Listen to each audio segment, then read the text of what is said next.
तो हेलो नमस्कार दोस्तों। स्वागत करता हूँ आपका cell cycle and cell division के पार्ट 2 में। इस पार्ट में हम माइटोसिस को ख़त्म कर देंगे। तो स्टार्ट करते हैं प्रोफेज से। Prophase which is the first stage of karyokinesis. तो यहाँ बताया हुआ है कि माइटोसिस की कैरियोकाइनेसिस मतलब न्यूक्लियर डिवीज़न की ये प्रोफेज जो है फर्स्ट स्टेज है। न्यूक्लियर डिवीज़न की फर्स्ट स्टेज क्या है? Prophase. Follows the S and G2 phase of interphase. ये एस और G2 फेज जो कि इंटरफेज के स्टेजेस हैं इनके बाद आती है। तो पहले G1 फेज आती है, फिर एस फेज, फिर G2 फेज, उसके बाद आती है कैरियोकाइनेसिस की prophase. In the S and G2 phases, the new DNA molecules formed are not distinct but intertwined। बता रखा है कि जो S और G2 फेज होती हैं उनमें जो न्यू DNA मॉलिक्यूल फॉर्म होते हैं, जो हमने कल देखा था कि सिंथेसिस फेज में जो DNA की अमाउंट है वो डबल हो जाती है। तो वो जो नया DNA फॉर्म हुआ है वो इंटरट्वाइंड रहता है, मतलब वो कंडेंस होकर ऐसे क्रोमोसोम के ऐसे स्ट्रक्चर्स में नहीं रहता, वो इंटरट्वाइंड रहता है। मतलब पूरे ये न्यूक्लियस के अंदर, ये न्यूक्लियस है, इसके अंदर पूरा ऐसे ये ऐसे थ्रेड्स लाइक में ऐसे उलझा हुआ ऐसे डीएनए रहता है। Prophase is marked by the initiation of condensation of chromosomal material. तो इसी जब मटेरियल को कंडेंस होता है, ये क्रोमोसोम की तरफ बनता है, कंडेंस होता है, तो इसी चीज़ से हमें पता चल जाता है कि प्रोफेज जो स्टेज है वो स्टार्ट हो चुकी है। किस चीज़ के? ये जो बिखरा हुआ अंदर जो जेनेटिक मटेरियल है ये कंडेंस होता है, ये और ज़्यादा पास पास आके कंडेंस होके क्रोमोसोमल स्ट्रक्चर बनाना स्टार्ट कर देता है। तो इसी चीज़ को हम देख के पता चल जाता है कि जो प्रोफेज स्टेज है वो इनिशिएट हो चुका है। The chromosomal material becomes untangled during the process of chromatin condensation. जो क्रोमोसोमल मटेरियल होता है वो अब सुलझना स्टार्ट हो जाता है, मतलब पहले ऐसे बिखरा हुआ है वो सुलझना स्टार्ट हो जाता है। इसी प्रोसेस को कहते हैं क्रोमेटिन कंडेंसेशन, क्योंकि जो क्रोमेटिन है, जो क्रोमेटिन फाइबर पूरे में ऐसे फैली हुई है, ये कंडेंस होना चालू होती है और सुलझना चालू होती है। इसी प्रोसेस को कहते हैं chromatin condensation. The centrosome which had undergone duplication during S phase of interphase. तो क्योंकि जो सिंथेसिस फेज थी उसमें सेंट्रोसोम भी डुप्लीकेट किए थे साइटोप्लाज्म ऑफ द सेल में, वो भी now begins to move towards opposite pole of the cell. वो अब अपोजिट, वो सेल के अपोजिट पोल की तरफ मूव करना शुरू कर देते हैं। तो ये न्यूक्लियस है और ये है सेल। तो यहाँ कहीं जो समझो मतलब दो सेंट्रियोल्स डुप्लीकेट हो रखे हैं, अब ये अपोजिट पोल की तरफ, अपने अपने पोल की तरफ मूव करना चालू कर देंगे। बाद में यहाँ आ जाएगा एक सेंट्रियोल, एक यहाँ आ जाएगा। तो प्रोफेज में यही हो रहा है कि ये अपने अपने अपोजिट पोल की तरफ, अपोजिट पोल की तरफ ये मूव करना स्टार्ट कर रहे हैं। The completion of prophase can thus be marked by the following characteristic event। जो प्रोफेज का कंप्लीशन है वो इन इवेंट से पता चल जाता है कि प्रोफेज स्टेज जो है कंप्लीट हो चुकी है। तो इवेंट यहाँ दिखाए हुए हैं। Chromosomal material condenses to form compact mitotic chromosomes. Chromosomal material condense होके एक कॉम्पैक्ट माइटोटिक क्रोमोसोम बना लेता है, माइटोटिक क्रोमोसोम्स बना लेता है। Chromosomes are seen to be composed of two chromatids attach together at the centromere. अब यहाँ क्रोमोसोम मतलब लगभग दिखने लग जाते हैं कि क्रोमोसोम है वो दो क्रोमैटिड से फॉर्म हो रखे हैं। ऐसे दो क्रोमैटिड हैं, एक क्रोमैटिड और दो क्रोमैटिड, ऐसे दो क्रोमैटिड से फॉर्म हो रखे हैं और अटैच हैं सेंट्रोमियर पे। ये एक अटैच पॉइंट है इनका, ये है centromere.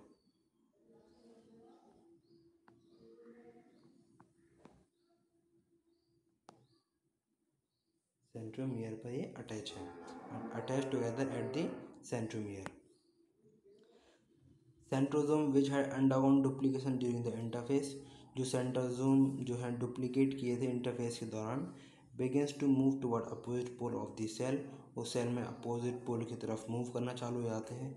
Each centrosome radiates out microtubules called asters, हर सेंट्रोजोम माइक्रोट्यूब्यूल ऐसे, ये सेंट्रोजोम है, ये एक सेंट्रोजोम है, ये माइक्रोट्यूब्यूल ऐसे रेडिएट कर रहा है, इन्हें कहते हैं एस्टर्स। ठीक है। The two asters together with spindle fibre forms mitotic apparatus, तो दो एस्टर्स विद स्पिंडल फाइबर बाद में ऐसे फॉर्म हो जाती है वो, तो दो asters with spindle fibre form करते हैं माइटोटिक अपैरेटस। तो ये चीज़ याद रखनी है कि two asters together with spindle fibres form mitotic apparatus. तो माइटोटिक अपैरेटस क्या होता है? दो एस्टर्स विद स्पिंडल फाइबर्स, दो एस्टर्स विद स्पिंडल फाइबर्स होता है माइटोटिक अपैरेटस। आगे बढ़ते हैं। Cells at the end of prophase when viewed under the microscope do not show Golgi complexes, endoplasmic reticulum, nucleus and nuclear envelope। तो prophase की जब and में देखते हैं तो सेल के अंदर Golgi complex, endoplasmic reticulum, nucleolus जो न्यूक्लियस के अंदर होता है, और न्यूक्लियर एनवलप जो न्यूक्लियस के ऊपर जो उसका एनवलप है, ये सब चीज़ जो है नहीं दिखती। तो प्रोफेज के एंड में Golgi complex, endoplasmic reticulum, nucleolus और न्यूक्लियर एनवलप विजिबल नहीं होते, ये सारी चीज़ें। उसके बाद पढ़ते हैं मेटाफेज को। The complete disintegration of the nuclear envelope marks the start of the second phase of mitosis. तो कंप्लीट डिसइंटीग्रेशन हो जाती है न्यूक्लियर एनवलप की, मतलब जो न्यूक्लियर एनवलप है वो ब्रेक करना बिल्कुल स्टार्ट हो जाता है, और जब पूरा वो डिसइंटीग्रेट कर जाता है, कई बार देखा है ना प्रोफेज के एंड में ये सब चीज़ें गायब हो जाती हैं। ठीक है। तो जब कंप्लीट डिसइंटीग्रेट हो जाता है, मतलब ये जो न्यूक्लियर एनवलप है ये पूरी तरीके से गायब हो जाता है, ये पूरी तरीके से गायब हो जाता है। तो अब जो फेज स्टेज चालू होती है वो होती है मेटाफेज। तो ये इंडिकेशन है कि मेटाफेज स्टेज जो है स्टार्ट हो चुकी है। तो यही दिखा रखा है, जैसे अर्ली प्रोफेज में ये थोड़ा थोड़ा टूटा है, ये थोड़ा थोड़ा ब्रेक किया है, और लेट प्रोफेज में और ज़्यादा ब्रेक कर चुका है, और फिर जब कंप्लीट डिसइंटीग्रेशन हो जाता है, कंप्लीट डिसइंटीग्रेशन हो जाता है न्यूक्लियर एनवलप का, तो ये मार्क करता है start of the second phase of mitosis, that is metaphase. Hence the chromosomes are spread through the cytoplasm of the cell. और क्योंकि जो न्यूक्लियर एनवलप है वो कम्प्लीटली डिसइंटीग्रेट कर चुका है, तो जो क्रोमोसोम है वो साइटोप्लाज्म में स्प्रेड कर जाएंगे। By this stage condensation of chromosome is completed. इस स्टेज के दौरान, इस स्टेज के चालू होने के साथ जो क्रोमोसोम की कंडेंसेशन है, जो प्रोफेज से स्टार्ट होना शुरू हो गई थी, वो कंप्लीट हो जाती है। अब क्रोमोसोम पूरी तरीके से कंडेंस हो चुके हैं, मतलब जो क्रोमेटिन फाइबर है वो ऐसे क्रोमोसोम जो है फॉर्म कर चुकी है। ठीक है। उसके बाद and they can be observe clearly under the microscope, और इनको अब हम मेटाफेज स्टेज पे क्रोमोसोम को अच्छी तरीके से ऑब्जर्व कर सकते हैं माइक्रोस्कोप से। This then is the stage at which morphology of chromosome is most easily studied. तो इस स्टेज पे हम जो क्रोमोसोम की मॉर्फोलॉजी आसानी से स्टडी कर सकते हैं, क्योंकि अच्छी तरीके से जो कंडेंसेशन जो है हो चुकी है। अब यहाँ में अच्छी तरीके से क्रोमोसोम विजिबल होंगे with the help of microscope. At this stage, metaphase chromosome is made up of two sister chromatids. अब हम दिखता है कि इस स्टेज पर जो मेटाफेजिक क्रोमोसोम होते हैं वो दो सिस्टर क्रोमेटिड से मिलकर बने हुए होते हैं। तो एक सिस्टर क्रोमेटिड जैसा कि यहाँ पर ये है, और दूसरी सिस्टर क्रोमेटिड ये है। तो इन दो सिस्टर क्रोमेटिड से मिलके जो है मेटाफेजिक क्रोमोसोम बना हुआ है, which are held together by the centromere, जो कि सेंट्रोमियर पे हेल्ड है। ये यहाँ दिखा रखा है, ये है सेंट्रोमियर, ये सेंट्रोमियर है।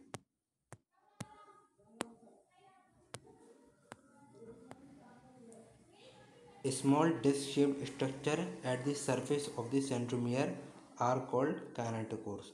अब जो इनके सेंट्रोमियर के सरफेस पे स्मॉल डिस्क शेप्ड स्ट्रक्चर होते हैं जिन्हें कहते हैं काइनेटोकोर्स। वो होते हैं इसके अपोजिट साइड्स में, तो वो ऐसे होते हैं small disc shaped structure. Zoom करते हैं इस क्रोमोसोम को,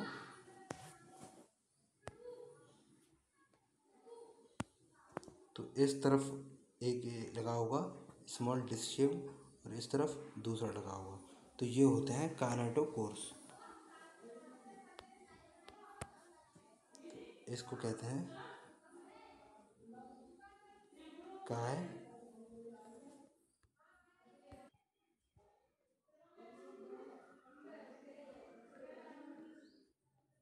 तो इसे कहते हैं काइनेटोकोर। तो these structure serve as the sites of attachment of spindle fibre. तो यही जो काइनेटोकोर हैं इन्हीं से स्पिंडल फाइबर जो है अटैच करती हैं, तो ये स्ट्रक्चर उनकी अटैच करने के लिए साइट्स हैं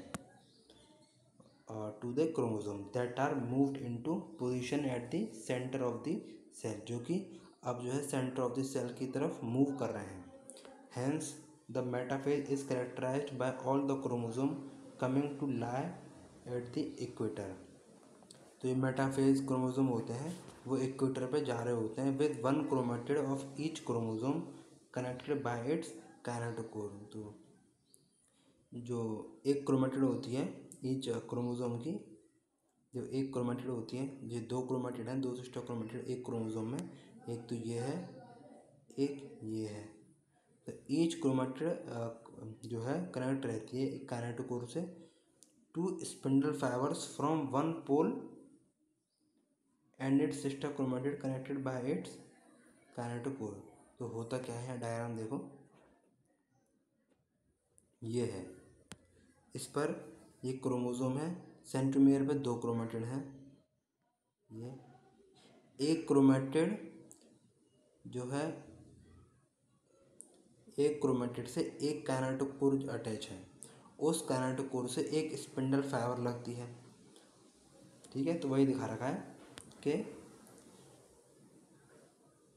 with one chromatid of each chromosome connected by its kinetochore to spindle fiber। ये स्पिंडल फाइबर है, ये स्पिंडल फाइबर है, ये स्पिंडल फाइबर है, two spindle fibres from one pole, एक पोल से, ये एक पोल हो गया, ये एक पोल है, ये दूसरा पोल है। ठीक है, from one pole and its sister chromatid connected by its kinetochore to spindle fibre from the opposite pole. और जो ये है एक ये क्रोमेटिड है और ये इसकी एक दूसरी क्रोमेटिड है, तो ये क्रोमेटिड हो गई और इसकी सिस्टर क्रोमेटिड है वो दूसरी स्पिंडल फाइबर से दूसरे पोल से अटैच है, तो एक पोल है ये दूसरा पोल है। तो बता रखा है तो जो सिस्टर क्रोमेटिड होती हैं वो अपने अपने काइनेटोकोर के द्वारा अपोजिट पोल की स्पिंडल फाइबर से अटैच होती हैं। The plane of alignment of the chromosome at metaphase is referred to as metaphase plate. तो यही अलाइनमेंट वो जो मेटाफेज में बना है, पहले तो जो क्रोमोसोम थे वो सब इक्वेटर पे ऐसे पहुंच चुके हैं, ठीक है, पूरे जो इक्वेटर में ऐसे फैल चुके हैं बिल्कुल एक सीक्वेंस में, और फिर उससे पोल से स्पिंडल फाइबर अटैच कर चुकी हैं उनके काइनेटोकोर से। इसी चीज़ को कहते हैं metaphasic plate. The key feature of metaphase are spindle fibres attach to the kinetochore of chromosome. जो स्पिंडल फाइबर हैं वो क्रोमोसोम्स के काइनेटोकोर से अटैच करती हैं। Chromosomes are move to spindle equator. जो क्रोमोसोम है वो स्पिंडल इक्वेटर पे मूव करते हैं and get align along metaphase plate, और एक मेटाफेज प्लेट फॉर्म करते हैं through spindle fibres to both poles. दोनों पोल्स की स्पिंडल फाइबर से अटैच होकर एक मेटाफेजिक प्लेट फॉर्म होती है। एनाफेज में देखते हैं तो यहाँ पर जो है स्पिंडल फाइबर जो कि अपोजिट पोल के सेंट्रोसोम से आ रही हैं निकल के, वो अटैच कर चुकी हैं क्रोमोसोम के काइनेटोकोर से। अब यहाँ पे वो इन्हें खींचेंगी तो अलग अलग जो है क्रोमोसोम देखते हैं। At the onset of anaphase each chromosome arrange at the metaphase plate is split simultaneously, वो स्प्लिट करते simultaneously. And the two daughter chromatids, और जो दो डॉटर क्रोमेटिड जो हैं स्प्लिट हो जाती हैं।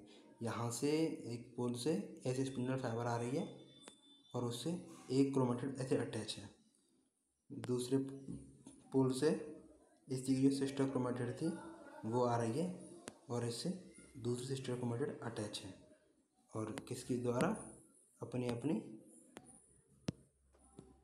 यहाँ काइनेटोकोर है उनसे अटैच होकर, और यहाँ जो है इनके अपोजिट पोल हैं। तो ऐसे करके साइमल्टेनियसली ये जो है स्प्लिट करती हैं दो डॉटर क्रोमेटिड में। तो ये दो डॉटर क्रोमेटिड हो गई, ये एक हो गई, ये दूसरी हो गई डॉटर क्रोमेटिड में।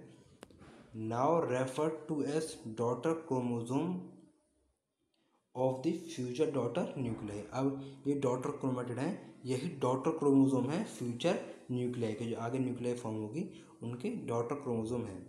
Begin their migration towards the two opposite poles.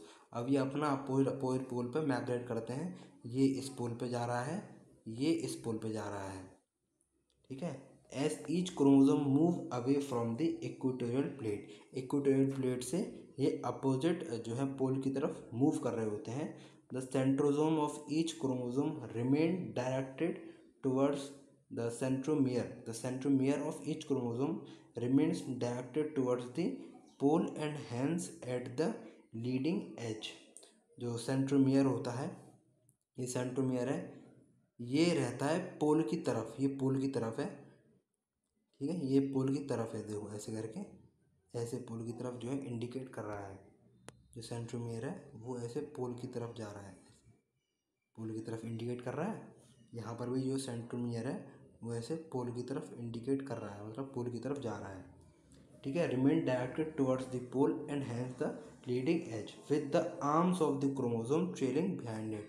और जो जो सिस्टर क्रोमेटिड है उन्हीं को क्रोमोसोम कहेंगे फ्यूचर न्यूक्लियाई के, क्योंकि पहले एक क्रोमेटिड से तो एक क्रोमोसोम माना जाता है। तो ये आर्म्स हैं, ये इनको ट्रेलिंग बिहाइंड, ये पीछे पीछे ऐसे आ रहे हैं, ये आर्म ऐसे पीछे पीछे आ रहे हैं। तो ये जो आर्म्स हैं क्रोमोसोम के वो पीछे पीछे आ रहे हैं, trailing behind. Thus anaphase stage is characterised by the following key events. यहाँ क्या होता है, जो सेंट्रोमियर है वो स्प्लिट करता है, क्रोमेटिड सेपरेट करते हैं। ये क्रोमोसोम था, ये सेंट्रोमियर है, ठीक है, ये इन पे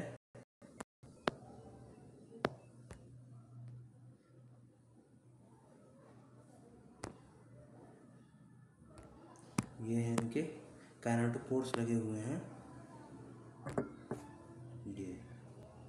ये काइनेटोकोर्स लगे हुए हैं, इनसे जो है स्पिंडल फाइबर अटैच करेंगी, ऐसे स्पिंडल फाइबर अटैच कर चुकी है, और ये इसे अपनी तरफ खींचेगी, मतलब यहाँ पोल से ये अपनी तरफ इन्हें खींचेंगी। तो ऐसे करके यहाँ से जो है सेंट्रोमियर ब्रेक कर जाएगा, सेंट्रोमियर ब्रेक कर जाएगा, और फिर उसके बाद जो इनका सेंट्रोमियर था ब्रेक करने के बाद वो ऐसे ट्रेलिंग बिहाइंड इनकी तरफ पोल की तरफ चलेगा, और जो क्रोमोसोम डॉटर क्रोमेटिड या क्रोमोसोम है वो इसके जो आर्म्स हैं वो पीछे पीछे चलेंगे, इसके इस तरफ भी ऐसे ऐसे करके, ठीक है। तो यहाँ सेंट्रोमियर स्प्लिट कर जाता है, क्रोमेटिड सेपरेट हो जाते हैं, chromatid move to opposite poles, और जो क्रोमेटिड है वो अपोजिट पोल की तरफ मूव करते हैं। ऐसे करके यहाँ डायग्राम शो किया हुआ है, यहाँ ये जो इनके ये हैं ये मूव कर रहे हैं अपोजिट पोल की तरफ, और जो इनके आर्म्स हैं वो ट्रेलिंग बिहाइंड, मतलब पीछे पीछे आ रहे हैं, अपोजिट पोल की तरफ ये जा रहे हैं। फिर बाद में यहाँ अपनी एक न्यूक्लियस बन जाएगा, यहाँ अपनी एक न्यूक्लियस बन जाएगा, फिर ये सेल ब्रेक कर जाएगा, ऐसे दो डॉटर सेल जो है बन जाएंगे। तो बात करते हैं टीलोफेज की। At the beginning of the final stage of karyokinesis, तो ये है कैरियोकाइनेसिस न्यूक्लियर डिवीजन की final stage, that is telophase. The chromosome that have reached their respective pole decondense and lose their individuality. अब जो respective poles पे जो chromosome पहुंच चुके हैं वो फिर से डीकंडेंस होते हैं, मतलब फिर से वो उलझते हैं, फिर से वो ऐसे करके अपने अपने पोल्स पर ऐसे करके अपने अपने पोल्स पर बनते हैं। ठीक है, मतलब अभी ये मैंने दिखा रखा है, पर ये नहीं बना, ये न्यूक्लियर एनवेलप है, ये भी नहीं बना है। ऐसे अपने अपने पोल्स पर ये डीकंडेंस कर चुके हैं और अपनी इंडिविजुअलिटी को, मतलब पहले ही ऐसे इंडिविजुअल क्रोमोसोम थे, ऐसे थे, फिर बाद में ये ऐसे करके अलग अलग अपने क्रोमोसोम पर चले गए, अलग अलग सिंगल क्रोमेटिड का क्रोमोसोम। ठीक है, अब इनमें इंडिविजुअलिटी है अपनी अपनी, फिर बाद में ये लूज कर देते हैं और ऐसे करके थ्रेड लाइक स्ट्रक्चर, मतलब क्रोमेटिड जो है डीकंडेंस कर चुकी है, फिर से अनटेंगल, फिर से टेंगल्ड हो चुके हैं।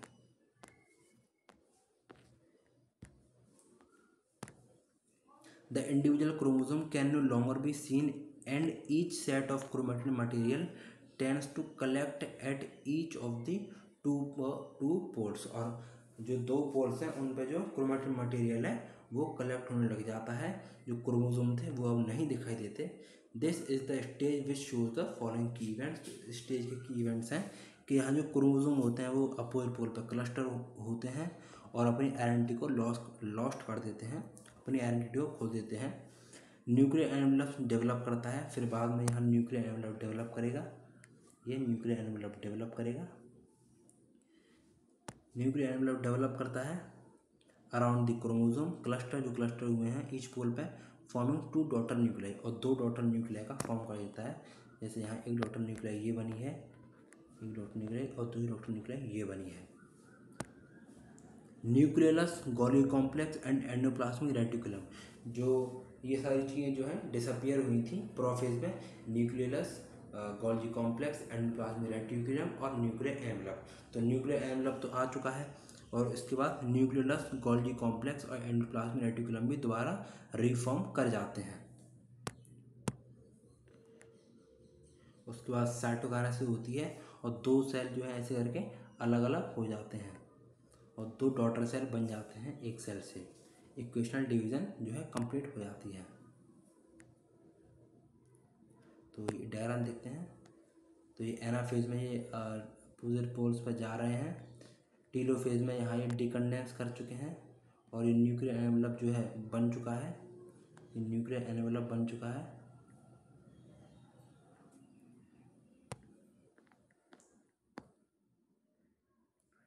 फिर उसके बाद यहाँ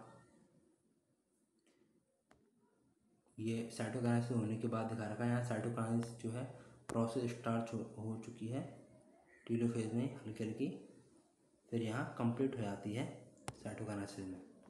दो जो है अलग डॉटर सेल्स जो है फॉर्म हो चुके हैं, फिर से उसमें इंटरफेज होती है और फिर से अलग अलग डॉटर सेल जो हैं अपने वो पेरेंट बन जाते हैं और फिर अपनी जो है डॉटर सेल्स बनाते हैं।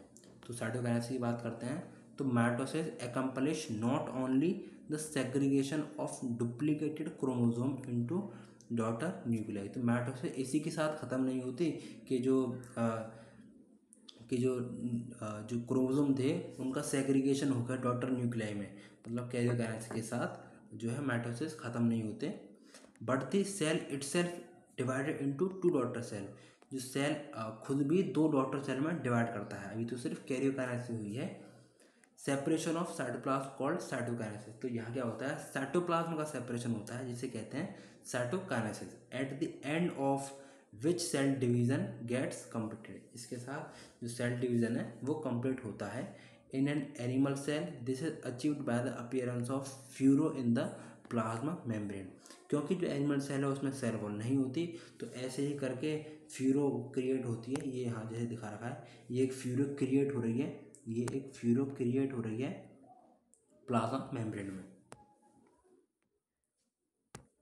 तो फ्यूरो अपीयरेंस होता है प्लाज्मा मेम्ब्रेन में, द फ्यूरो ग्रेजुअली डीपन्स, ये और अंदर अंदर जाती है, and ultimately joints eight the centre.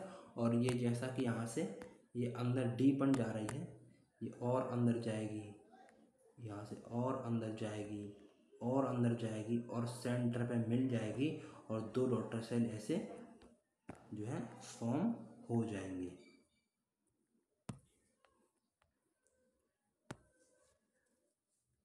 depends and ultimately joined in the center, dividing the cell cytoplasm into two. Plant cell, however, are enclosed by relative inextensible cell wall. तो plant cell में जो है एक cell wall होती है जिसकी वजह से ऐसे फ्यूरो क्रिएट नहीं होती, therefore they undergo cytokinesis by different mechanism. तो यहाँ साइटोकाइनेसिस एक डिफरेंट एक अलग प्रक्रिया के थ्रू यहाँ साइटोकाइनेसिस होता है। तो in plant cell wall formation starts in the centre of the cell.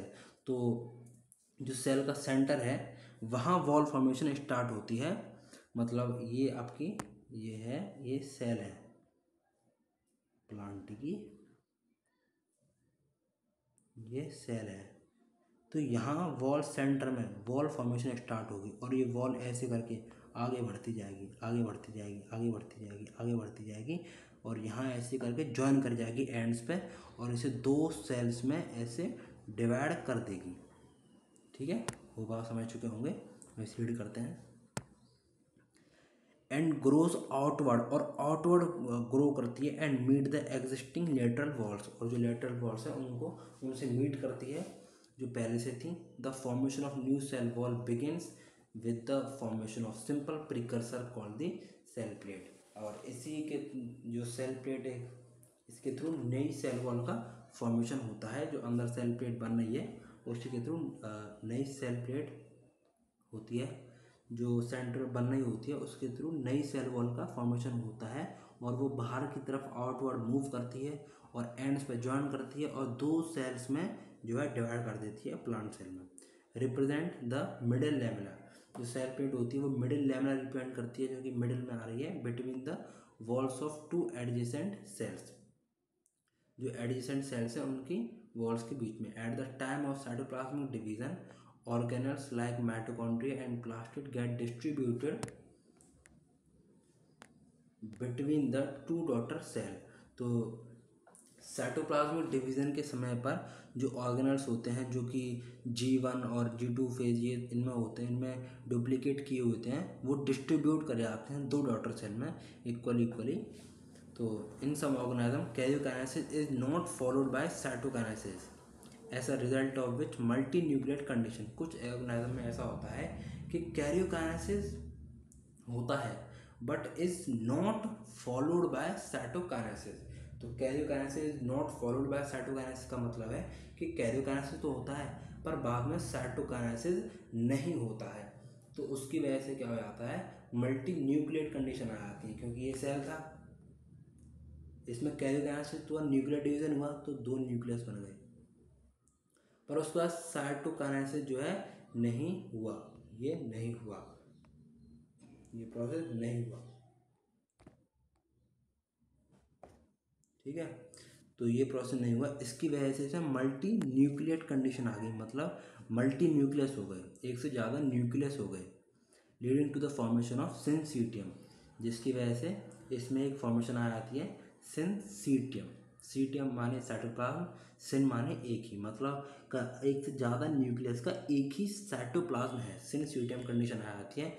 Example liquid endosperm in coconut. तो ये ऐसी कंडीशन लिक्विड एंडोस्पर्म होता है कोकोनट का, उसमें देखने के लिए पाई जाती है।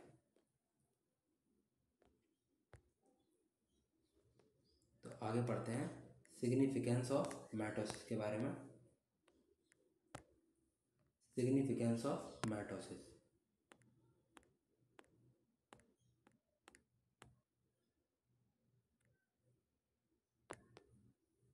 Mitosis or the equational division is usually restricted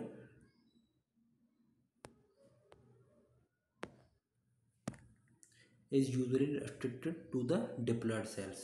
तो जैसा कि मैंने पढ़ा कि एनिमल्स में ये यूजुअली डिप्लॉयड सेल्स में ही होती है। एक एग्जांपल था मेल हनी बी का। However in some lower plants and in some social insect haploid cells also divide by mitosis. तो कुछ लोअर इंसेक्ट जैसे मेल हनी बी, इनमें हैप्लॉयड सेल भी माइटोसिस शो कराते हैं।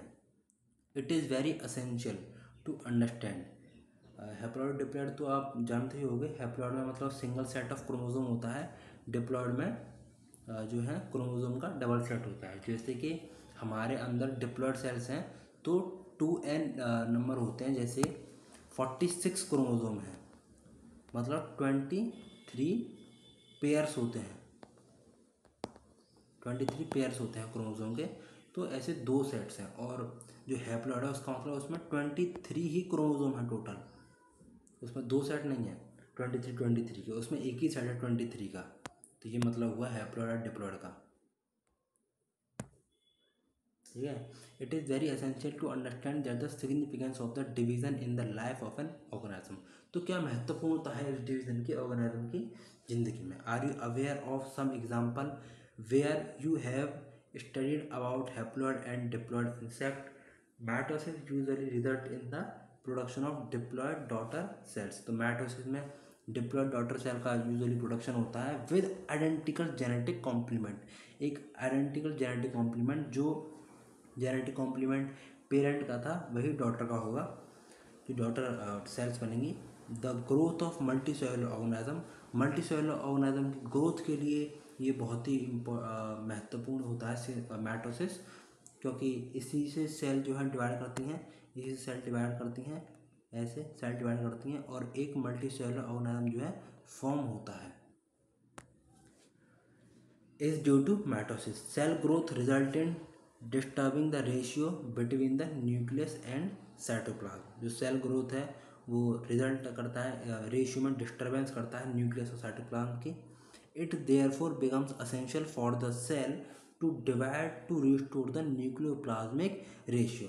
क्योंकि सेल ग्रोथ के कारण जो रेशियो होता है न्यूक्लियस और साइटोप्लाज्म का वो डिस्टर्ब होता है।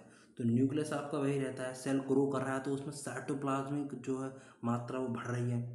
तो अब जो रेशियो है जो पहले होना चाहिए इस न्यूक्लियस के हिसाब से इतना साइटोप्लाज्म, या इतने साइटोप्लाज्म के हिसाब से इतना न्यूक्लियस, वो जो रेशियो है वो डिस्टर्ब हो रहा है। तो उसी रेशियो को दोबारा से मेंटेन करने के लिए वो 2 डॉटर सेल में जो है बट जाता है due to mitosis. It is therefore becomes essential for the cell to divide to restore the nucleocytoplasmic ratio. तो यहाँ ये न्यूक्लियोसाइटोप्लाज्मिक रेशियो को दोबारा रिस्टोर करता है। A very significant contribution of mitosis is cell repair. एक बहुत ज़्यादा महत्वपूर्ण यूज़ है माइटोसिस का, वो है सेल रिपेयरमेंट में। कोई सेल डेड हो गई तो उसके वहाँ दूसरा सेल जो है वो माइटोसिस करके एक और सेल नहीं बना देता है, 2 और सेल बनाता है, और जिससे वो सेल जो है पुरानी उसे रिप्लेस कर देती हैं और वहाँ पे एक नई सेल आ जाती है। The cells of the upper layer of the epidermis. जो upper layer of the epidermis, उसमें जो सेल जो है डेड कर जाती हैं या वहाँ से हट जाती हैं, इंजरी हो जाती है, तो उसको ठीक करता है, वहाँ नई सेल से उन्हें रिप्लेस करता है। Cells of the lining of the gut and blood cell, इनके जो लाइनिंग में जो सेल्स होती हैं are being constantly replaced. Blood cell कोई ख़राब हो गई तो उसे रिप्लेस करेगी नई सेल्स बाय माइटोसिस करके, और लाइनिंग ऑफ गट में जो सेल्स हैं उनमें दिक्कत हो रही है तो वो रिप्लेस हो रही है माइटोसिस की वजह से। Mitotic division is the in the meristematic tissue.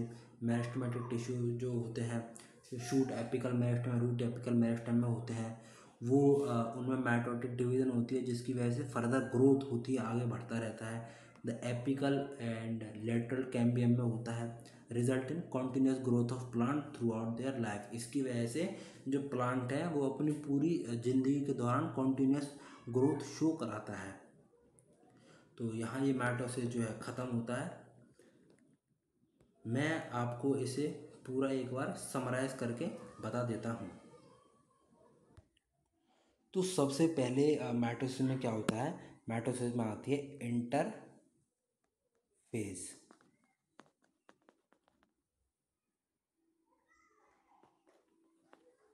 Interphase आती है।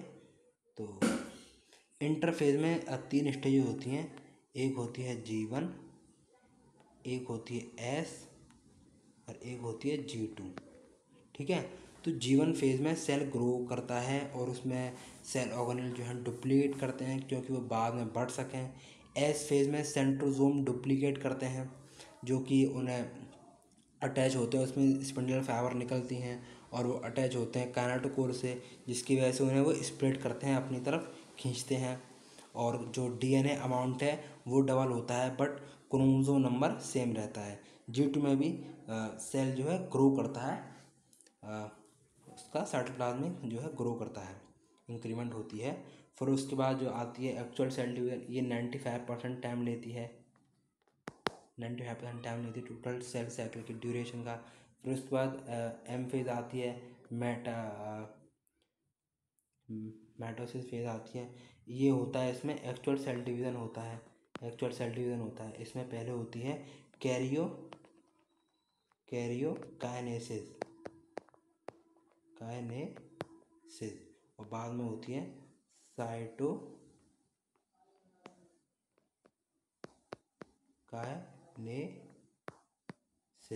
तो इसमें कैरियोकाइनेसिस होती है, बाद में साइटोकाइनेसिस होती है।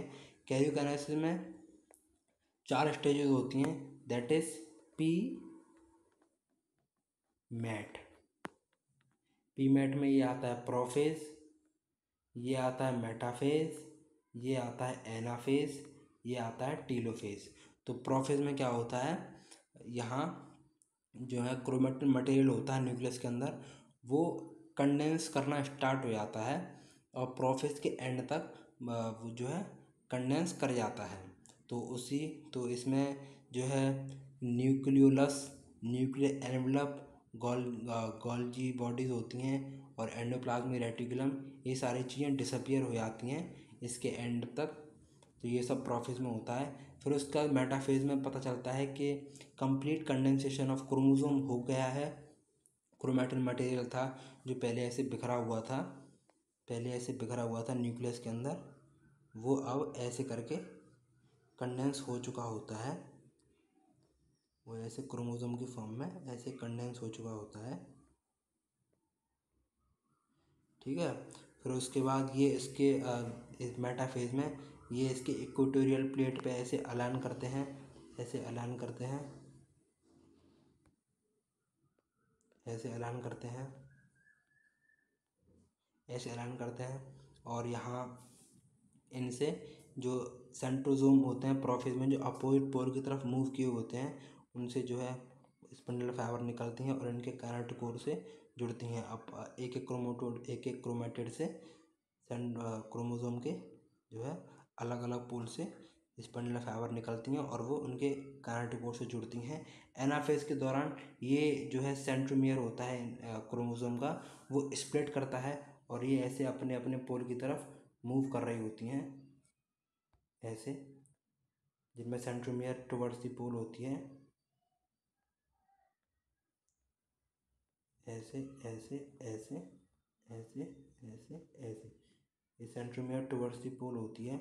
और जो क्रोमोसोम के आर्म होते हैं वो ट्रेलिंग बिहाइंड, मतलब वो पीछे पीछे चल रहे होते हैं।